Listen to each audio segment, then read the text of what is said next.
Bismillahirrahmanirrahim. Assalamualaikum warahmatullahi wabarakatuh. Alhamdulillahirabbil alamin. Alhamdulillahilladzi anzalas sakinata fi qulubil mu'minin liyazdadu imanan ma'a imanihim. Asyhadu an la ilaha illallah wahdahu la syarikalah wa asyhadu anna Muhammadan abduhu wa rasuluh. Allahumma shalli wa sallim wa barik ala sayyidina Muhammadin wa ala alihi wa sahbihi ajma'in. Teman-teman sekalian yang dirahmati Allah Subhanahu wa taala,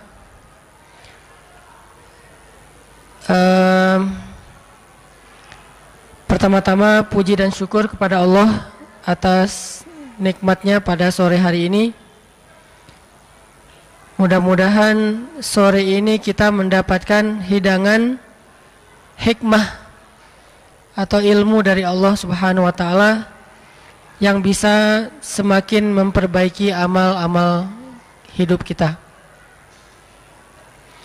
Kedua, salawat dan salam semoga terlimpahkan bagi Nabi besar Muhammad sallallahu alaihi wasallam. Dan semoga kita selalu menjadi umatnya yang setia belajar dan meneladani Rasulullah sallallahu alaihi wasallam. Sore ini kita ngebahas tentang apa yang kita cari. Ini tentang apa sih sebetulnya? Apa yang kita cari? Teman-teman nyari apa? Udah pasti. Gak usah dijawab ya. Saya udah tahu jawabannya. Nyari ilmu dan jodoh.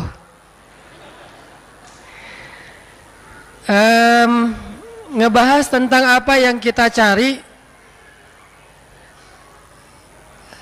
Saya pengen mengangkat satu kisah tentang perang pertama dalam sejarah Islam. Mudah-mudahan ini bisa menjadi terbuka pemahaman kita tentang rahasia-rahasia di balik adegan sirah Nabi Muhammad SAW. Perang pertama teh dalam Islam perang apa? Perang Badar. Nah, kisah tentang perang Badar itu dikisahin sama Allah di surat apa? Suratu Badar. Surat Badar. Apa itu surat Badar? Nama lain dari surat Badar itu adalah Suratul Anfal. Surat Al-Anfal. Jadi nama lain dari surat Al-Anfal itu Suratu Badar, surat perang Badar. Karena memang hampir seluruh isi dari surat Al-Anfal itu ngisahin tentang adegan perang Badar. Saya pengen sharing dulu kisahnya. Nanti setelah itu kita coba ambil pelajaran dan apa hubungannya dengan tema apa yang kita cari. Coba teman-teman buka Al-Quran surat Al-Anfal surat 8. Saya akan bacakan dari ayat 5. Surat Al-Anfal surat ke-8 dimulai dari ayat 5.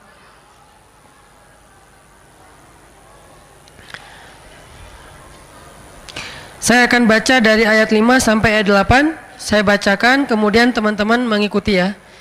Surat Al-Anfal ayat 5.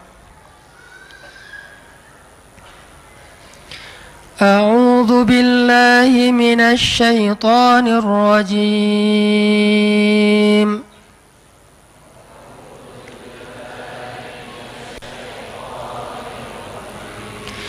Bismillahirrahmanirrahim.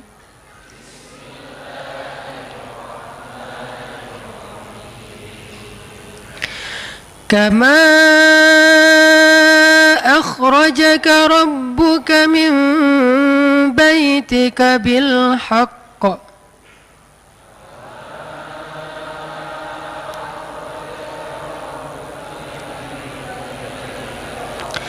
wa inna fariqam minal mu'minina لكارهون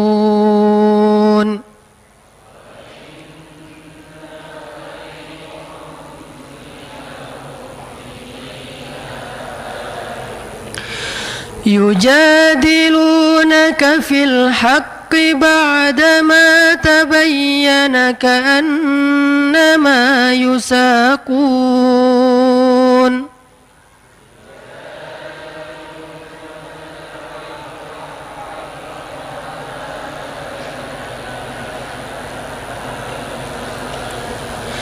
كأنما يساقون إلى الموت وهم ينظرون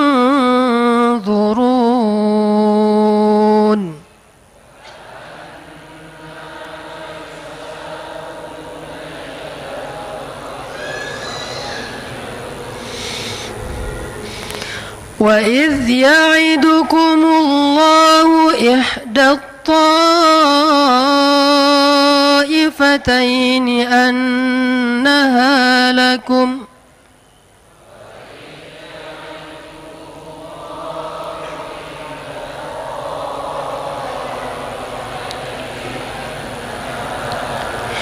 وتودون أن غير ذات الشوكة تكون لكم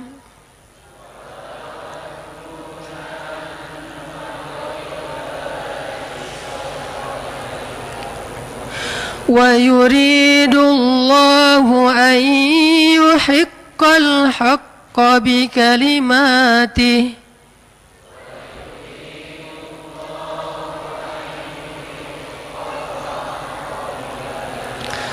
ويقطع دابر الكافرين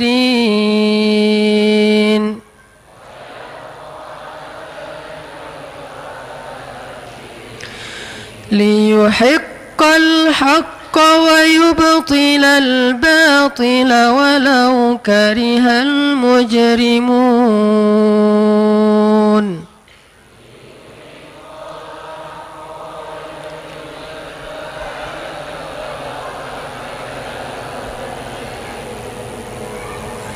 Sadaqallahul Azim.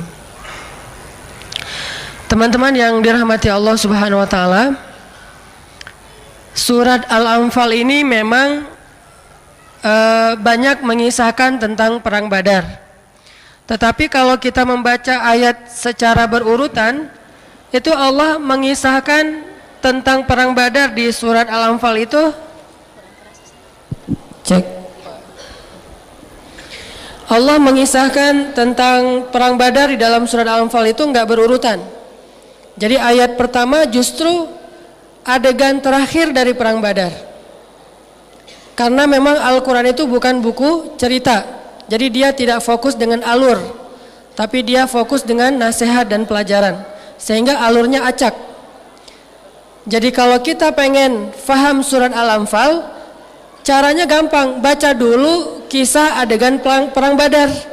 Setelah udah paham perang Badar, baru baca Al-Anfal. Itu insya Allah akan beda banget tuh hasilnya. Ini salah satu tips buat teman-teman yang pengen serius belajar Al-Quran. Ternyata hampir, walaupun tidak semuanya ya, sebagian besar dari ayat Al-Quran itu kan ada asbabun nuzul ya. Apa itu asbabun nuzul? Cerita di balik turunnya ayat. Memang bukan, terjemahannya tuh bukan sebab-sebab turun ayat, cerita di balik turunnya ayat. Nah, kalau kita pengen paham Al-Quran, cara paling gampang itu baca dulu ceritanya, baca dulu sirahnya, baca dulu sejarahnya, ulang-ulang fahami, kalau perlu yang detail gitu. Setelah itu baru baca Al-Quran yang berkaitan dengan sirah itu. Insya Allah akan lebih berkesan. Seolah-olah kalau kita baca Al-Quran setelah baca sirah, itu Al-Quran turunnya kita pas lagi hadir, seolah-olah gitu.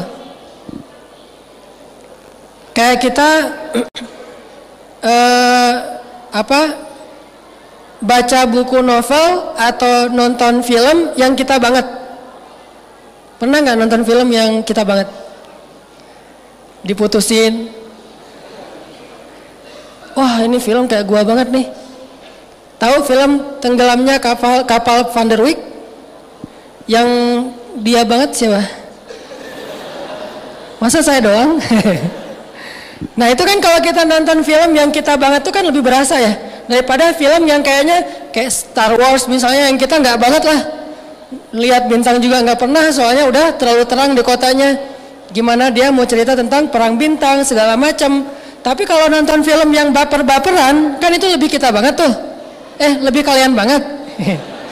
Saya mah enggak. Kayak nonton tenggelamnya kapal Van der Wijk, atau nontonnya misalnya ayat-ayat cinta, ketika cinta bertasbih, apalagi Siti Nurbaya. Ada nggak Siti Nurbaya yang teman-teman banget? Udah nggak ada sekarang ya? Atau si Midun? Nggak tahu ya? Kalau nggak tahu berarti masih muda. Kalau yang tahu berarti generasinya sama dengan saya.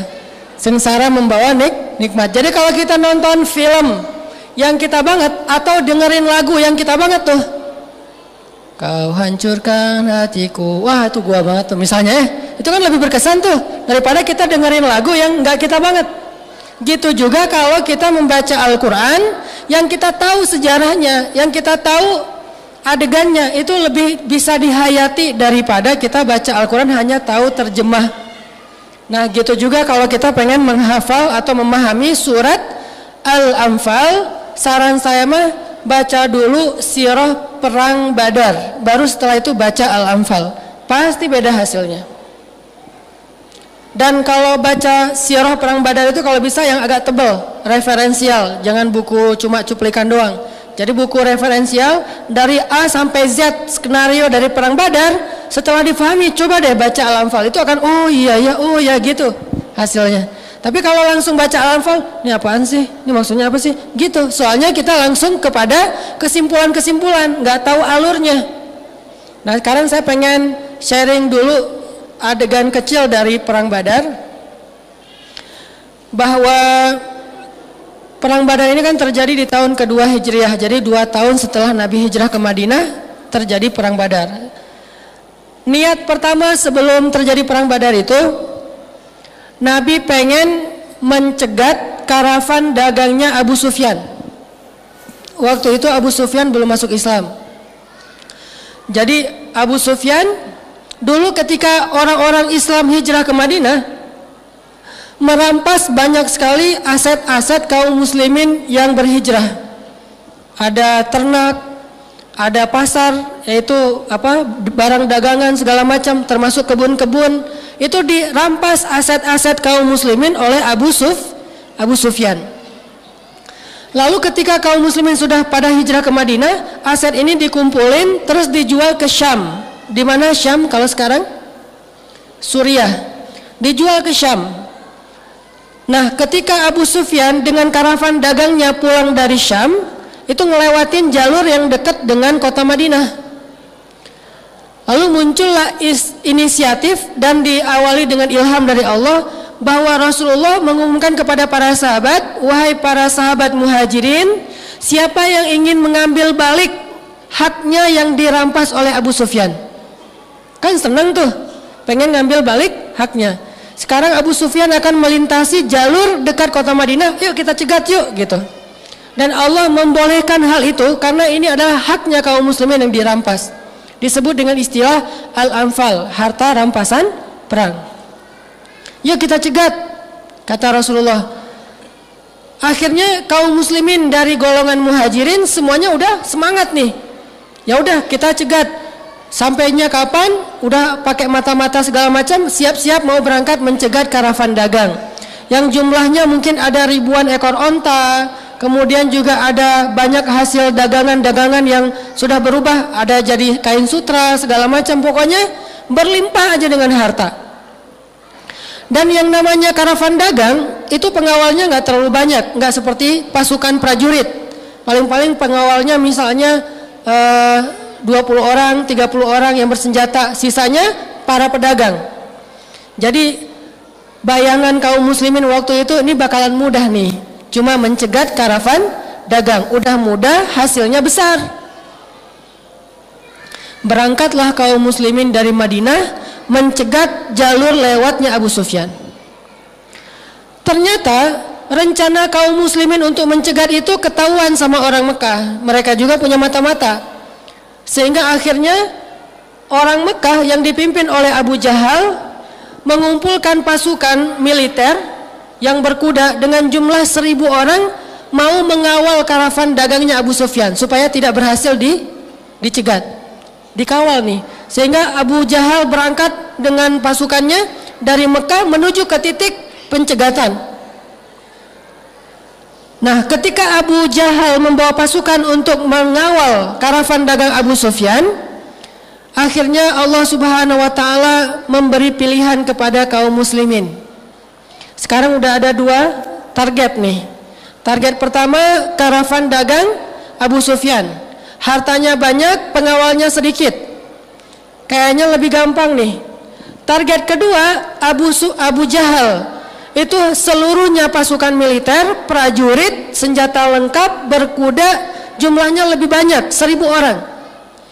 Mana yang kalian inginkan, kata Allah. Mulailah Nabi SAW mengumpulkan para sahabat. Yang tadi udah semangat-semangat tuh pengen mencegat karavan dagang ya.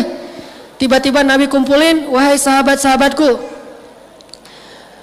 ini ada sedikit perubahan nih. Ada apa ya Rasulullah? Allah Subhanahu wa taala memberi kita pilihan. Kira-kira menurut kalian ini mau yang mana nih? Sekarang ternyata Abu Jahal juga ngirim pasukan. Kita mending nyegat Abu Sufyan atau nyegat Abu Jahal? Kalau nyegat Abu Sufyan kalian tahu kondisinya, kalau Abu Jahal juga kalian tahu kondisinya. Sok mangga, kalian pilih yang mana? Sok mangga teh bahasa Arab apa? Tafadol. Tafadol Indomie. Itu doang yang tahu. Udah aja, mangga mau dipilih yang mana nih antara Abu Sufyan sama Abu Jahal. Ternyata para sahabat hampir seluruhnya memilih Abu Sufyan karena logikanya ini lebih mudah, lebih menguntungkan. Ditambah lagi, bukankah ini alasan pertama kita tadi mau berangkat? Udah ya Rasulullah, kalau bahasa kita mah gak usah labil lah, udah gitu aja, istiqomah gitu ya. Jangan labil, jangan galau lagi. Udah aja, gimana niat awal kita mau mencegat Abu Sufyan, udah aja bismillah ya Rasulullah. Itu bahasa sahabat. Lalu setelah itu Rasulullah berdoa kepada Allah, ya Allah, menurutmu yang mana nih? Ternyata Allah lebih berkenan Abu Jahal daripada Abu Sufyan. Sehingga dengan berat hati Nabi mengatakan, wahai sahabat, ternyata Allah memilihkan untuk kita Abu Jahal, pasukan, bukan karavan dagang. Mulailah para sahabat ada agak-agak sedikit kecewa tuh. Wah, tahu gini, gitu ya. Jadi ibarat kita tadinya udah dikasih angin surga nih, kita ta'arufan aja dulu segala macam gitu ya. Udah dikasih nih angin-angin surga, atau dia ngasih janji-janji palsu gitu kan ya. Jadi kayak misalnya, udah nanti kalau udah kerja, kata calon mertua teh. Padahal itu cara nolak yang halus. Udah, kamu kerja apa sekarang? Lagi nyari kerja Pak. Oh ya udah, nyari aja dulu, nanti kalau udah dapat kerja datang lagi. Oh gitu Pak. Alhamdulillah, insya Allah siap Pak. 1 minggu datang dia. Wah, saking semangatnya seminggu dapat kerjaan.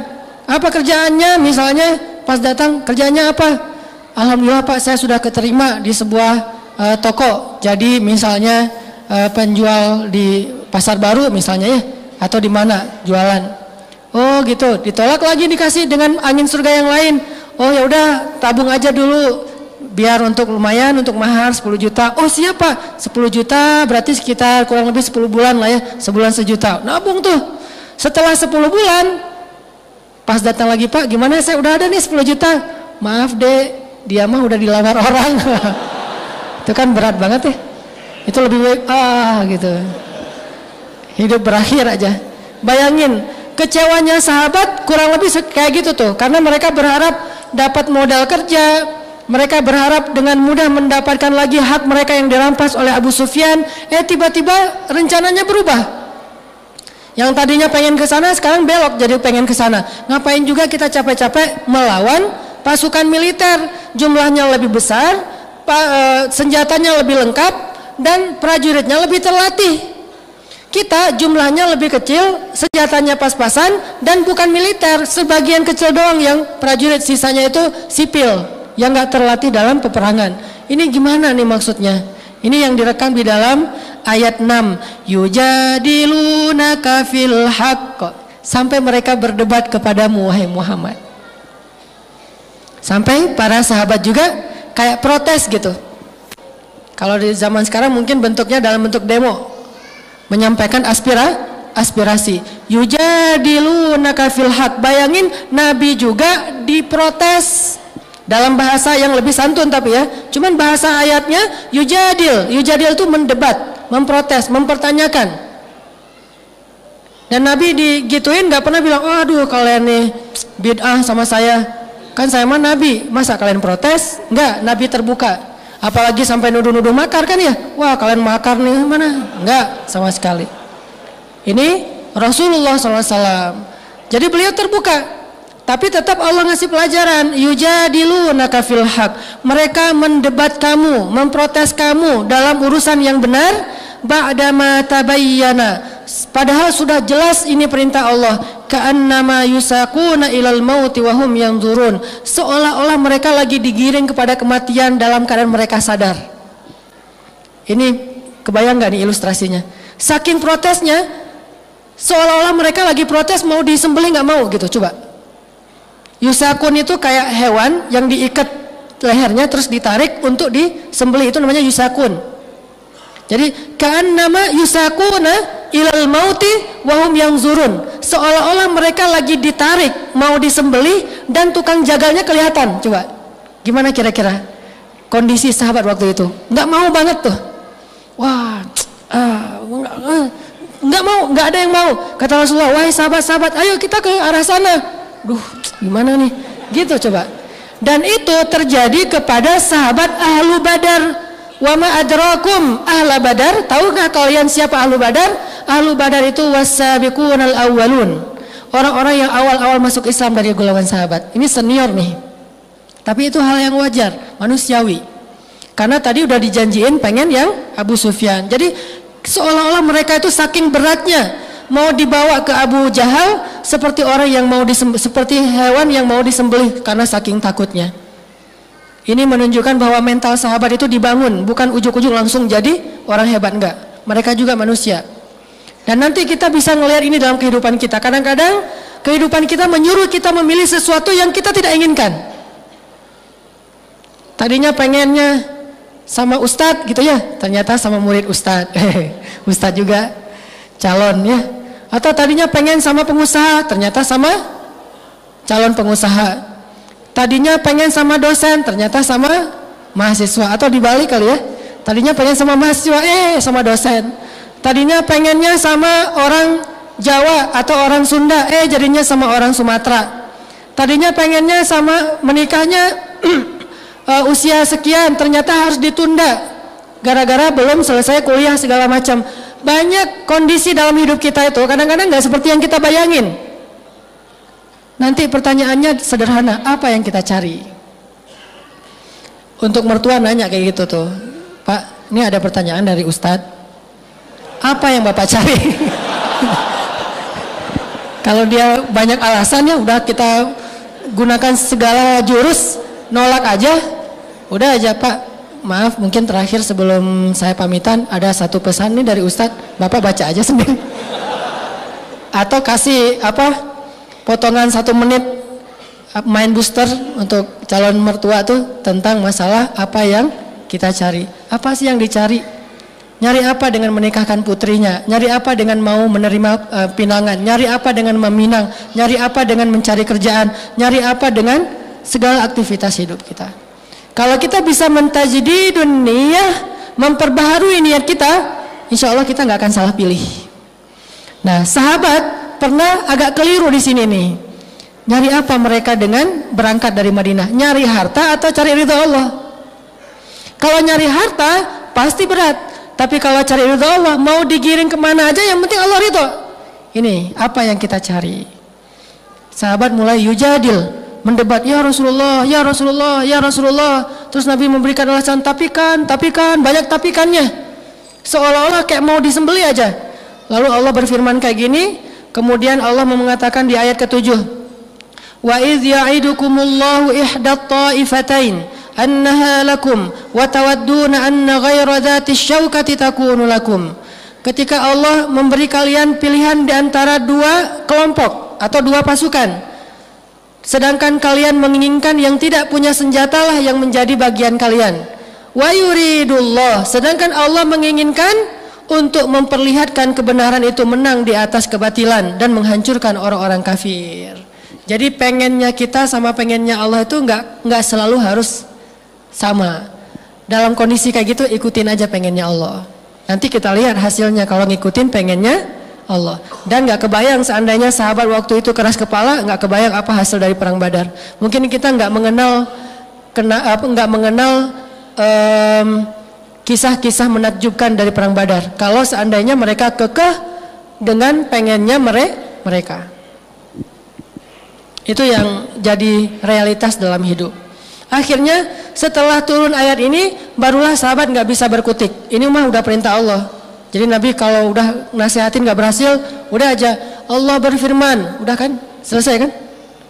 Nah gitu juga tuh, gak berhasil semua jurus, Pak. Ini ada hadis nih dari Rasulullah.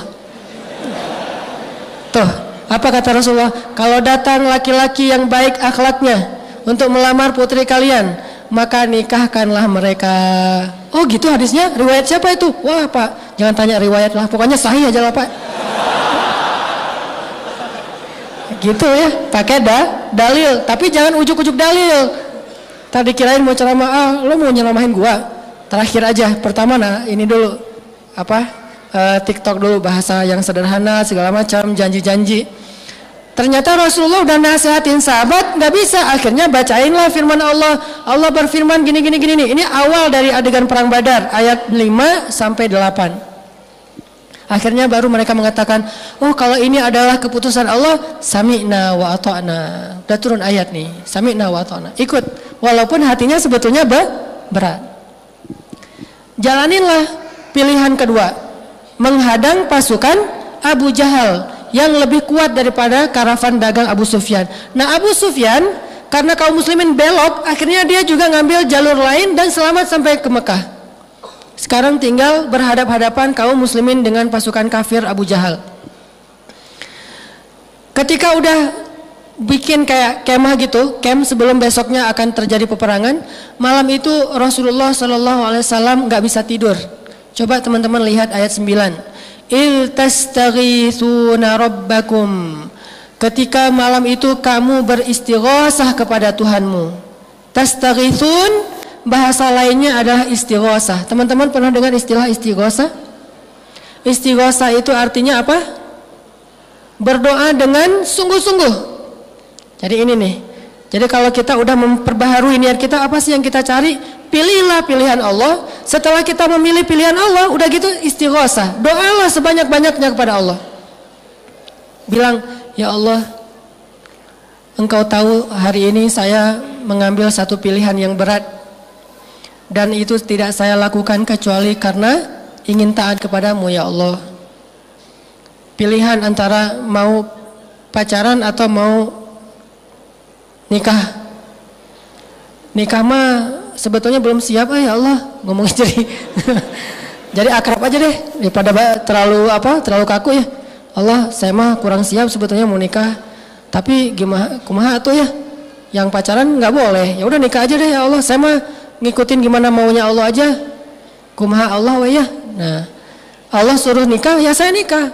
Insya Allah besok saya mau datang ke rumahnya ya Allah. Tetapi kan yang membolak-balikan hati Engkau ya Allah. Doa tuh istighosah malam sebelum datang. Jadi malam tuh nggak usah tidur, besok aja tidur pas ditolak. Nggak usah bangun-bangun lagi maksudnya.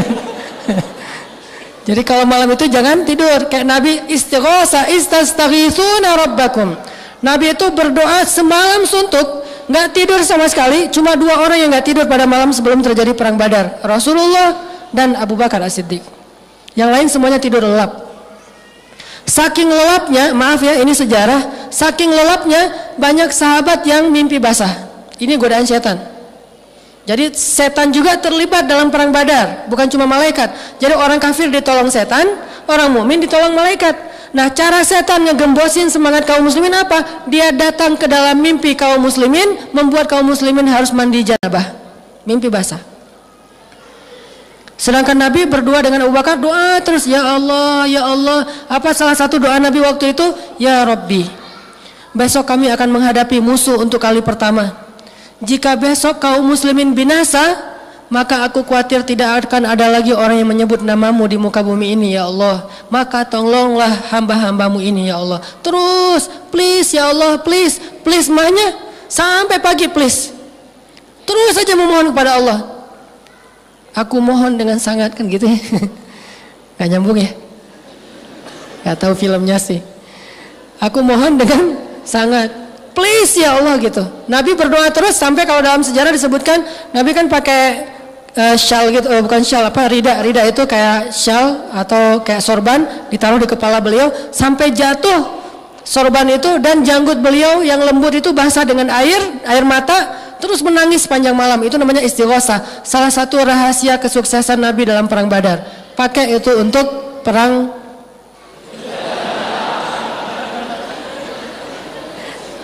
susah ngebahasainnya, gitu aja. Pakai tuh istighosah. Pertama pilih dulu pilihan Allah. Pilihan Allah yang mana? Yang paling soleha. Pilihan Allah yang mana? Niatin karena Allah, bukan karena yang lain-lain. Terserah Allah mau kayak gimana, pokoknya Allah yang senengnya Allah yang kayak gimana nih, yang kayak gini udah ambil aja. Begitu juga yang akhwatnya, yang cewek, yang perempuan. Pilihan Allah yang mana? Yang baik akhlaknya, yang dekat dengan agama Allah, yang dekat dengan masjid, walaupun mungkin secara duniawi kurang mapan. Pilih aja pilihan Allah. Kalau kita libatin Allah dalam pilihan kita, Allah nggak akan ngecewain kita, yakin tuh 100%. Tapi kalau kita nggak ngelibatin Allah dalam pilihan kita, nanti begitu kita punya masalah, kita ngadu ke Allah, Allah tanya, maksud lo? Kan kasihan kan ya? Walaupun Allah nggak akan ngomong kayak gitu, tapi apa maksudnya? Cuma bahasa ini mah maksud lo gitu. Allah nanya, ngapain kamu nanya-nanya ke saya? Bukankah saya nggak dilibatin dari awal? Sama kayak kita kan? Orang nggak dilibatin dari awal, pas ada masalah kok ngelibatin kita, nggak keren banget tuh, nggak fair gitu. Makanya ketika ada pilihan hidup, libatin Allah dalam pilihan kita. Maka idzan la yudayyi'akallah. Allah nggak akan mengecewakan kamu. Sama kayak dulu saya pernah cerita, Siti Hajar ditinggalkan Ibrahim di tengah bukan padang pasir ya, padang batu. Karena Mekah dengan Dubai itu beda. Kalau Dubai itu pasirnya tuh kayak bedak, halus banget, itu padang pasir. Kalau Mekah batu, lebih panas daripada padang pasir.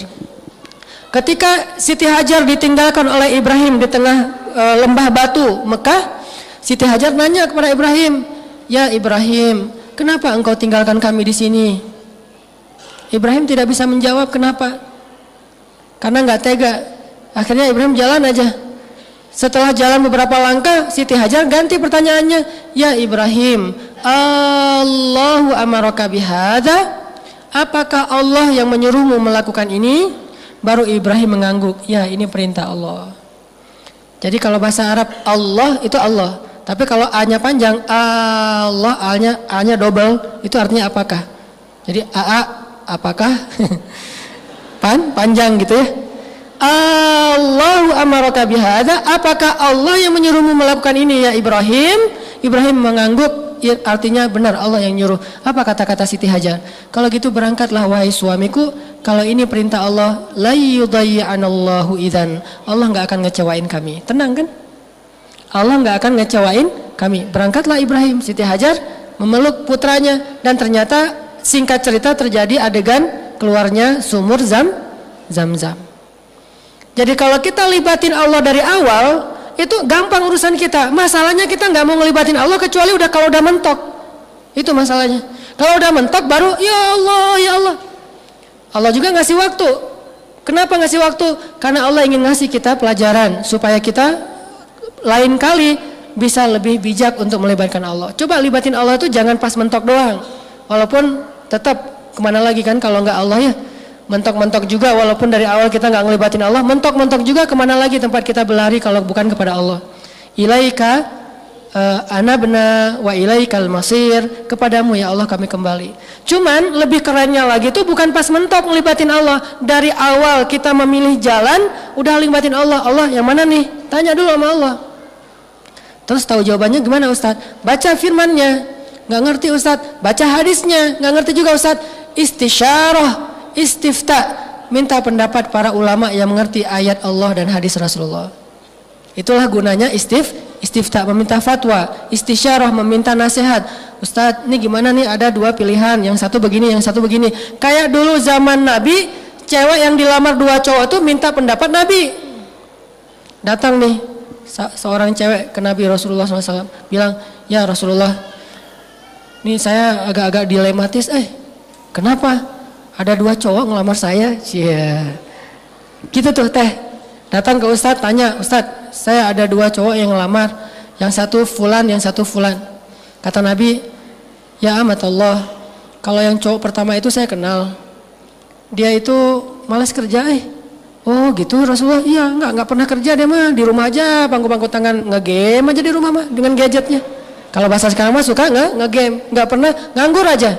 Oh gitu. Kalau yang kedua ya Rasul, kalau yang kedua itu dia nggak pernah nurunin tongkat, kata Nabi. Arti nurunin tongkat tuh suka mukul istri, kasar orangnya.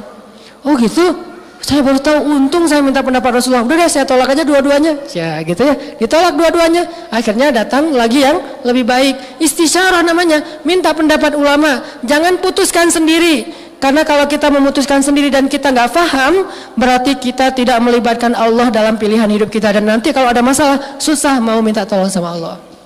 Dari awal tuh udah ngelibatin Allah. Tanya, yang mana nih yang Allah suka? Pekerjaan, jodoh, perbuatan, apapun lah pokoknya. Minta pendapat Allah. Kita pengen mengubah cara hidup kita. Tanya, yang mana yang baik nih? Model ini atau model yang itu? Tanya kepada Allah, libatin. Akhirnya Nabi berdoa semalaman, para sahabat mimpi, pas bangun dari tidur menjelang subuh, mereka ternyata harus mandi junub. Saat mereka mau mandi junub, airnya kurang, mulai terjadi lagi rasa gelisah dalam hati sahabat. Tuh kan, cek urang ge. Dari awal harusnya, gitu kan ya, mulai muncul desas-desus itu lagi. Aduh gimana ini tuh, masa kita mau berperang dalam keadaan kotor kayak gini? Dalam keadaan bersih aja belum tentu menang, apalagi kotor nih, ini bahaya banget nih. Mulai muncul waswasa, yuwaswisu fi sudurin nas. Dan nggak usah khawatir. Jadi kalau kita udah pilih pilihan Allah, lalu kita istighosah kepada Allah, masih ada rasa galau, nggak usah khawatir, lewatin aja, jalanin aja terus. Karena galau itu tidak muncul dari kita, tapi muncul dari si dia. Siapa si dia teh? Minal jinnati wan nas. Khannas, yang suka yuwaswis, dia suka bikin kita galau emang. Jadi kalau udah galau, sana lo, bikin galau aja gitu. Cara bilang sana lo nya gimana? A'udzubillahi minasyaitonirrajim. Jadi terjemahannya sana lo gitu.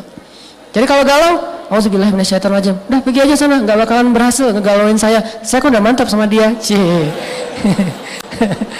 Ini ya. Jadi intinya apa?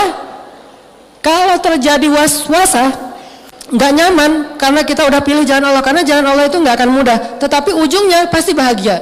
Sedangkan jalan setan tuh kelihatannya tuh kayak keren banget, padahal ujungnya itu adalah sengsara. Kita pilih ini jalan Allah dari awal, makanya nanya dari awal, ini nyari apa nih? Nyari Allah atau nyari dunia? Nyari akhirat atau nyari dunia? Nyari keridhaan Allah atau nyari hawa nafsu? Kalau yang kita cari itu Allah, udah jalanin aja.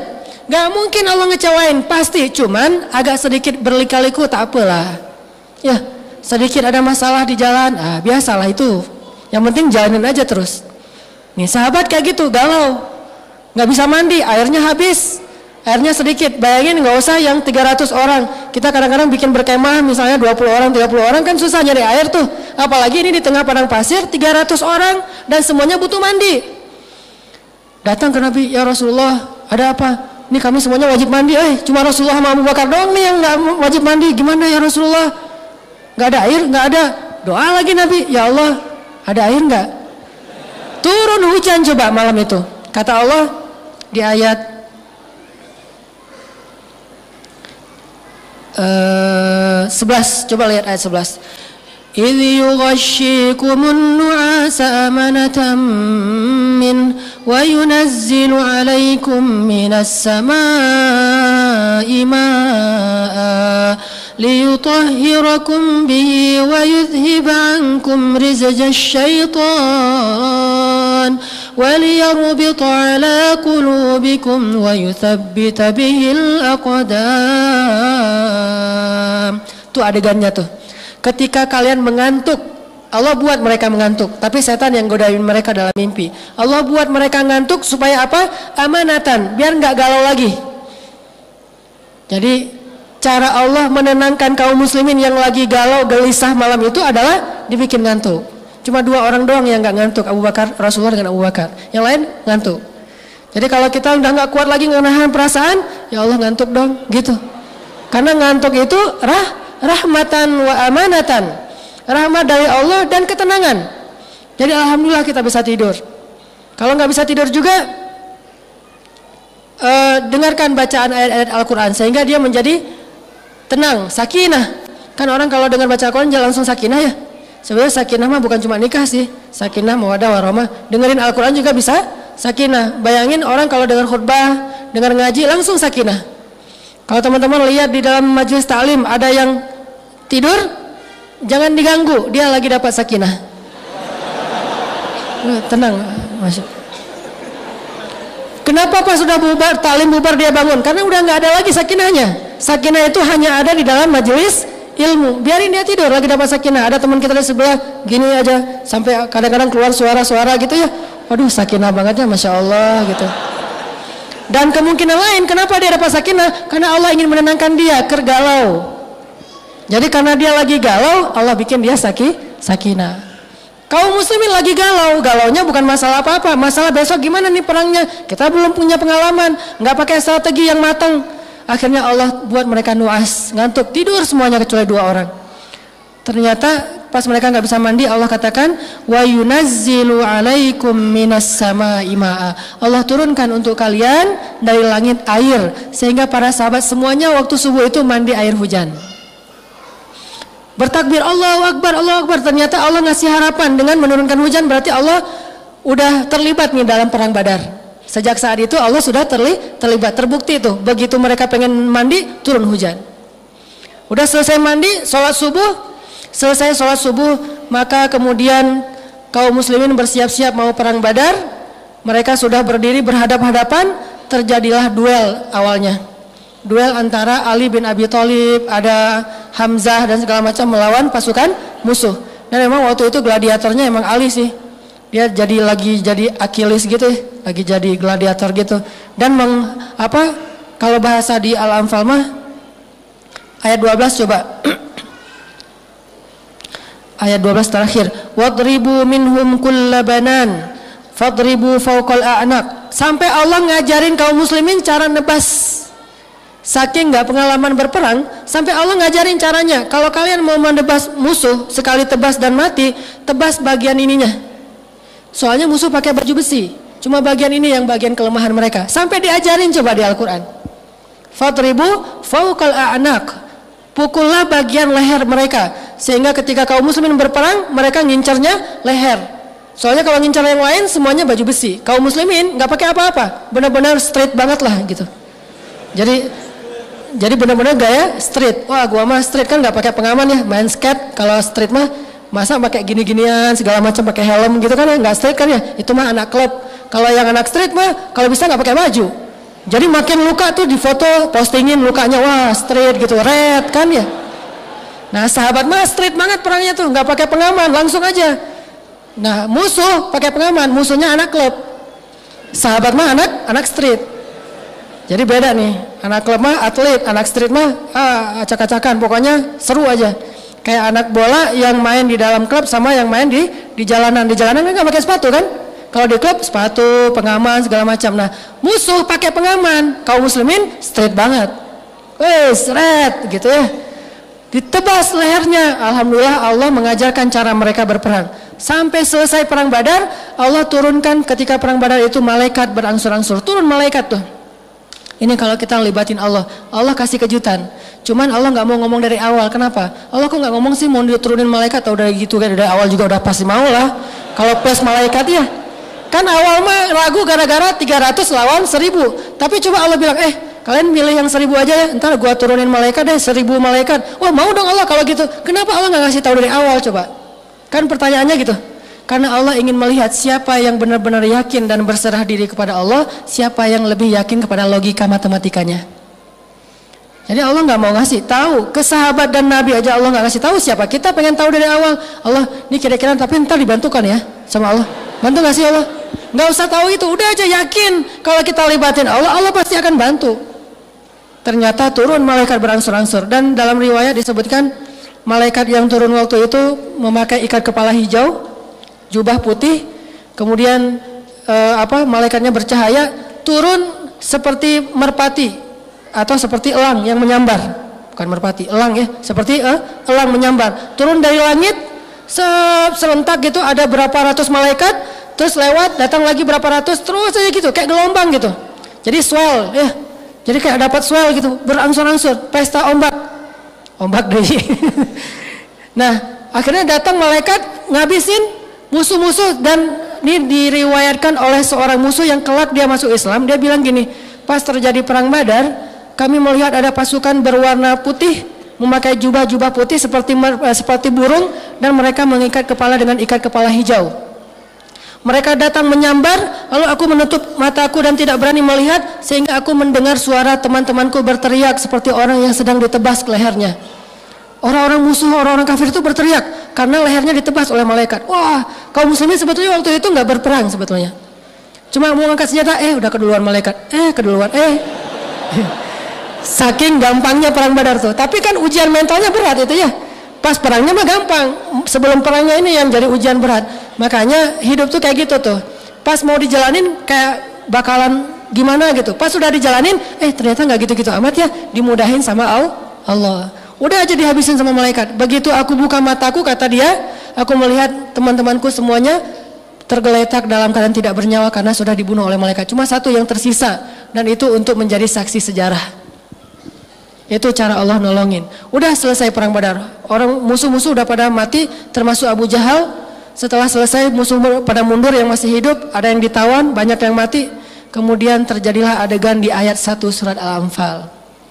Ngumpulin harta ghanimah. Ada yang dapat, kan orang kafir mah dulu kalau mau berperang tuh bawa serta dewa ya, dewa perang. Jadi dewa perang itu dibawa sama mereka. Pas mereka kalah, mereka lari, dewanya ketinggalan. Nah, dewanya ini terbuat dari emas atau perak biasanya nih. Nah, dewanya pas orang pada lari, dia ketinggalan, nggak bisa lari. Duh, kok saya ditinggal, kata dewanya teh. Jadi dewanya ketinggalan. Nah, dewa ini termasuk salah satu ghanimah, kan lumayan, emas sebesar seukuran patung gitu. Kalau dipecah-pecahin kan jadi cincin. Cincinnya bagus banget, dari mana nih? Dewa perang. Jadi maharnya dewa perang. Ditinggalin tuh dewa-dewanya tuh, diambil sama kaum muslimin. Mau dileburin lagi terus jadi perhiasan. Ada yang dapat onta, ada yang dapat kuda, ada yang dapat dewa, ada yang dapat pedang. Nggak rata. Jadi ada yang dapat miliaran, ada yang dapat cuma berapa puluh ribu. Nggak sama gitu. Akhirnya terjadilah perdebatan lagi. Tadi kan memang niatnya dari awal pengen dapat ghanimah kan? Nih mumpung kita udah ngikutin nih apa maunya Allah, sekarang udah dapat ghanimah, ayo kita ambil, rebutan udah aja tuh. Pas udah gitu terjadi percekcokan di antara mereka. Ada yang bilang, loh kok saya cuma dapat segini, kamu dapatnya banyak, padahal saya duluan yang paling depan tadi pas perang, giliran ghanimah kamu aja depan. Ramai aja di antara sahabat. Mengadulah mereka kepada Rasulullah, yas'alunaka anil anfal. Makanya saya bilang surat Al-Anfal ini tidak berurutan secara alur, karena emang Al-Quran bukan buku kisah, tapi kisah sebagai contoh. Kita harus baca kisah dulu baru baca ayatnya. Mereka tanya, ya Rasulullah gimana tuh nih pembagian Al-Anfal kok nggak sama rata? Saya capek-capek berperang nih, lihat nih tangan saya banyak bekas luka, tapi dapatnya cuma segini doang. Dia nggak ada apa-apa, tapi dapatnya banyak, rame aja. Terus kata Allah, kul anfalulillahi war rasul. Harta itu milik Allah dan Rasul. Ujian lagi tuh coba. Terutama bagi yang udah ngumpulin banyak, coba. Milik Allah dan Rasul, balikin. Saya gitu. Siapa yang ngomong gitu? Yang dapatnya dikit. Kalau yang dapatnya banyak, diam-diam aja. Kalau yang dapatnya dikit, Allah dan Rasul, ayatnya udah turun loh. Udah aja, ngumpulin. Kan ujian lagi kan? Ini ujian mentalnya berat loh. Makanya hayati tuh perang Badar tuh. Dan mereka tuh bukan basa-basi, memang benar-benar agak lumayan ramai. Buktinya Allah berfirman, fattaqullah wa aslihu dzata bainikum. Damaikanlah urusan di antara kalian. Berarti ada apa? Ada keributan kan ya? Makanya Allah suruh berdamai. Soalnya tidak sama rata. Ketika Nabi bilang ini milik Allah dan Rasul, yang udah dapat banyak agak-agak berat gitu. Aduh, lebar ini lebar nih, terlalu banyak gini dapat hartanya. Tapi kata Allah, kulil anfal lillahi wa rasul, milik Allah dan Rasul. Ya udah diambil, dikasih ke Rasul. Baru Rasulullah membaginya secara rata. lalu mereka mengatakan, ya sudah, sami'na wa ata'na. Berkali-kali itu diuji untuk mereka. Makanya perang Badar ini melahirkan veteran yang dijamin masuk surga oleh Allah SWT. Karena ujiannya itu berat. Dan akhirnya mereka lulus, walaupun di tengah-tengah ujian itu manusiawi. Kadang-kadang ada sedikit rasa tidak agak kaget, agak shock gitu. Itu manusiawi. Tetapi tetap dijalanin. Itu yang hebat dari para sahabat. Sehingga kadang kita juga manusiawi, shock, kaget dengan keputusan Allah, kaget dengan kejutan-kejutan yang Allah berikan sepanjang jalan, tapi jalanin aja terus. Karena itulah akhirnya Allah Subhanahu wa taala memberikan kemenangan yang besar. Dan salah satu kemenangannya apa? Kata Rasul, wahai ahli Badar, lakukanlah apa yang kalian suka, Allah sudah memaafkan dosa-dosa kalian yang lalu dan yang akan datang. Itu tuh keren banget tuh. Itulah kemenangannya. Lakukan apa yang kalian suka, Allah maafin kesalahan kalian yang lalu dan yang akan datang. Udah dimaafin semuanya. Sehingga kelak kalau ada ahlu Badar yang melakukan kesalahan fatal, tetap dimaafin. Salah satunya ada seorang ahlu Badar nanti pas Fathu Makkah membocorkan rahasia peperangan Nabi, dan itu hukumannya harusnya hukuman mati. Dia bawa surat dititipin lewat seorang cewek, ceweknya diutus ke Mekah ngebocorin Rasulullah akan melakukan Fathu Makkah. Tapi Nabi kan dapat wahyu.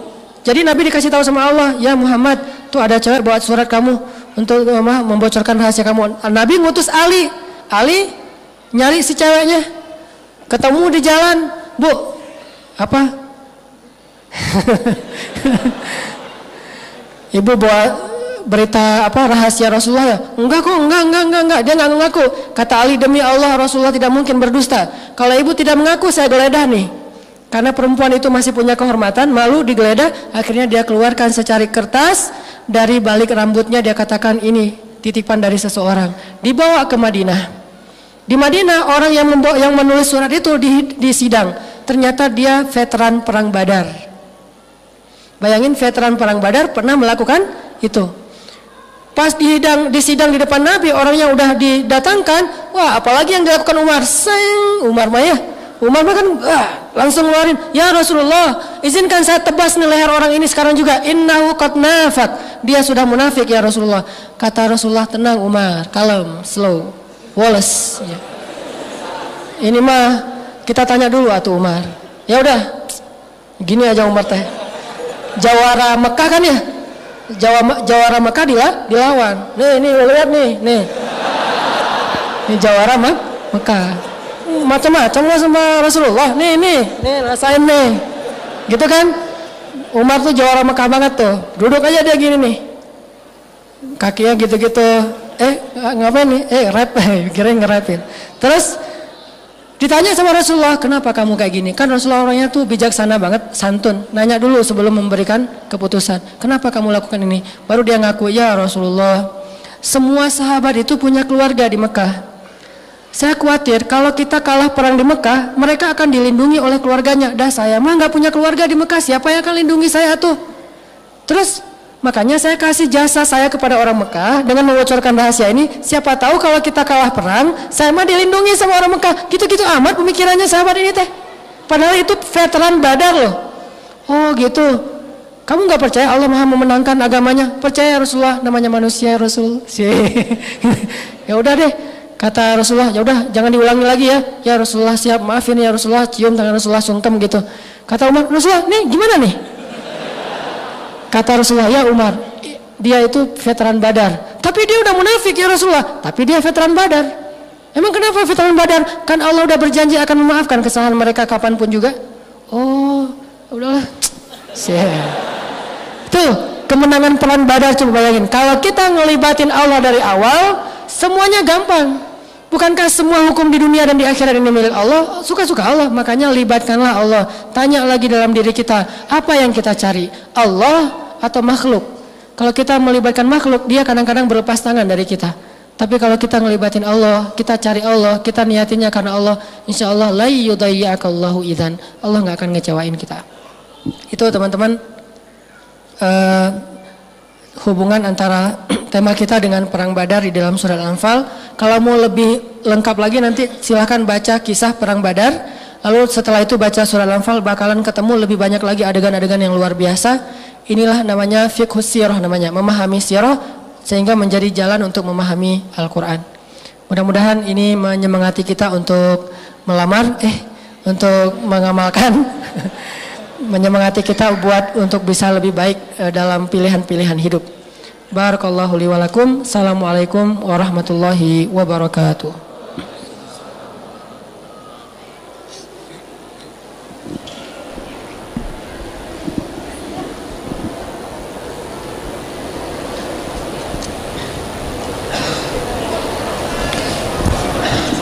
Oh, langsung ya.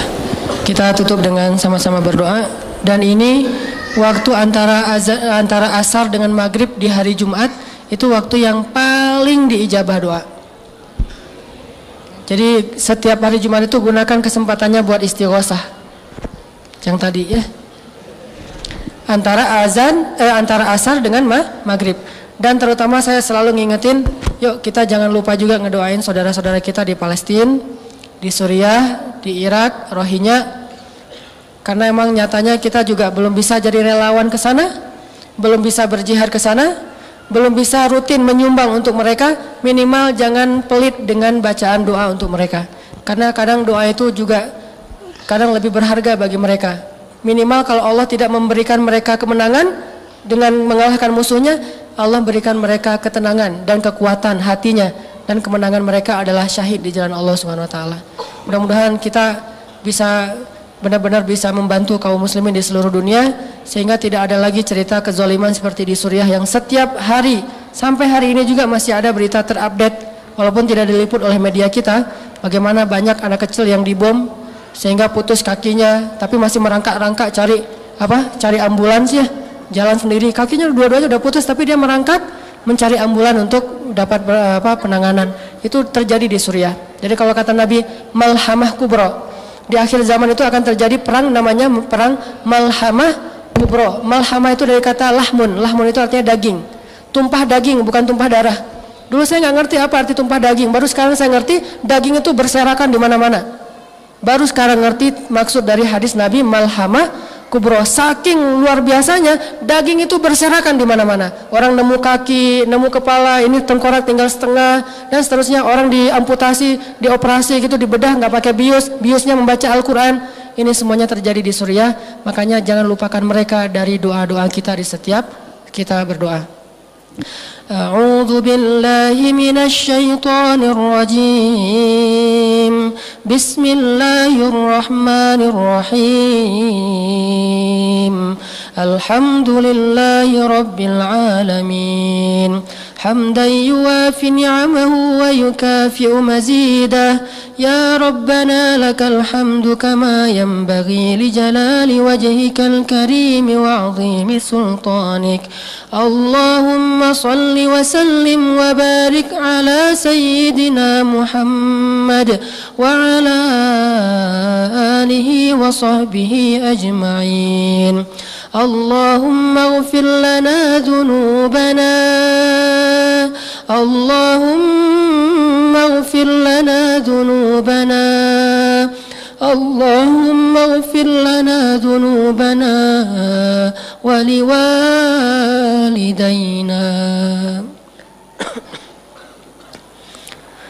اللهم اغفر لنا ذنوبنا ولوالدينا ولوالدينا ولوالدينا ولوالدينا وارحمهما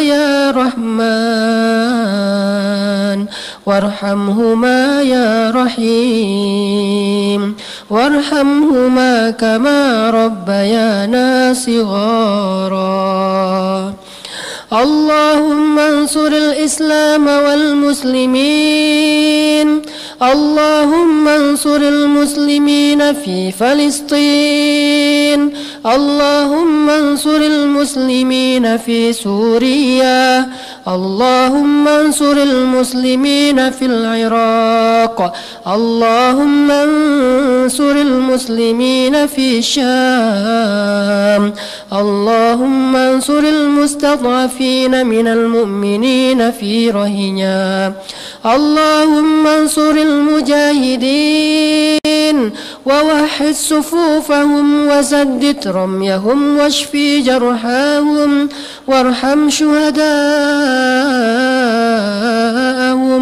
اللهم ألف بين قلوب المؤمنين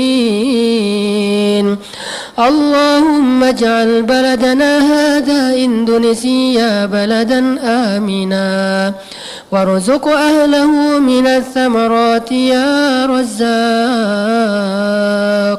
يا رب العالمين اللهم أعنا على ذكرك وشكرك وحسن عبادتك ربنا آتنا من لدنك رحمة وهيئ لنا من أمرنا رشدا واجعل لنا من كل ضيق مخرجا ومن كل هم فرجا ومن كل عسر يسرا ربنا هب لنا من الصالحين ربنا هب لنا من أزواجنا وذرياتنا قرة أعين واجعلنا للمتقين إماما يا ودود يا ودود اللهم إنا نسألك علما نافعا وقلبا خاشعا وعملا متقبلا ورزقا حلالا طيبا ودعوة مستجابة يا مجيب السائلين ربنا آتنا في الدنيا حسنة وفي الآخرة حسنة waqina adzabannar.